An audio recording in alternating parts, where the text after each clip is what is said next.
Je vais essayer de faire ça rapidement, les amis. Alors, j'ai reçu beaucoup de commentaires de ce genre sur la vidéo, d'accord?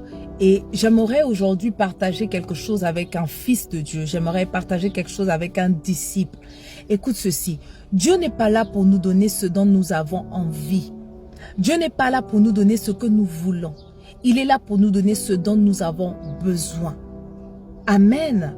Parce que c'est sa volonté d'abord. Même Jésus pouvait dire, Seigneur, éloigne de moi cette coupe. Père, éloigne de moi cette coupe.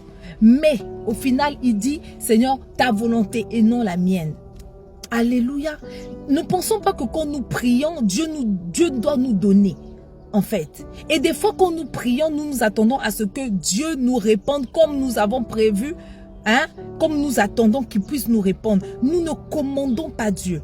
C'est aussi le principe de sa souveraineté. Il est souverain. Il dit en fait, je te connaissais depuis le sein, depuis le ventre de ta mère. Et il rajoute aussi autre chose. Je n'ai que des projets de paix et de bonheur pour toi.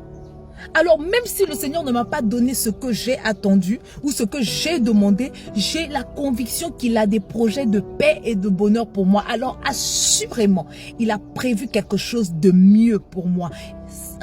Bien-aimé, allons-y avec cette conviction. Ma foi n'est pas basée sur ce que je reçois de Dieu ou comment je reçois ou la réponse. Non, ma foi est basée sur l'espérance. Christ, l'espérance de la gloire. J'ai même envie des fois de dire en fait que ma foi est basée sur quoi? Sur Christ, l'espérance de ma gloire. La Bible nous dit quelque chose, que la femme de Proverbe 31 se rit de l'avenir.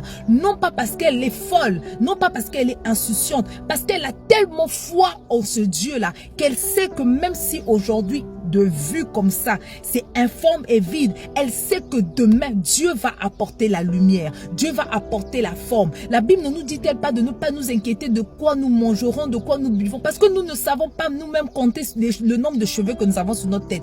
Dieu s'occupe de tout. Dieu s'occupe de nous. Alléluia. Et j'ai remarqué avec le Seigneur aussi quelque chose. Une fois, je disais, Seigneur, aide-moi. Seigneur, aide-moi, j'ai trop de dépenses, j'ai trop de charges, j'ai trop de choses à gérer, je n'arrive pas, je suis à bout. J'ai fait cette prière, j'ai pleuré, j'ai oublié.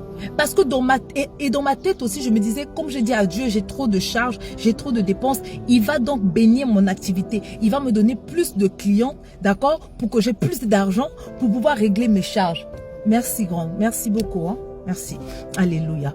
Pour pouvoir régler mes charges. Non, le Seigneur n'a pas fait ça. Le Seigneur a ouvert quelque chose. Il a ouvert une opportunité pour que ces charges-là ne soient plus mes charges, mais que ce soit maintenant les charges de quelqu'un d'autre. Donc, je suis maintenant déchargé de ces charges. Alléluia. Dieu n'a pas la même façon de fonctionner. Comprenons-le. Ces voies ne sont pas nos voies. D'accord? Mais dans toute chose, nous devons avoir quoi? Une foi qui est ferme. Une foi qui est ferme, que si Dieu ne m'a pas répondu comme je le veux, forcément il a un plan pour moi, forcément il a quelque chose, forcément il a prévu quelque chose. Alléluia, sois béni.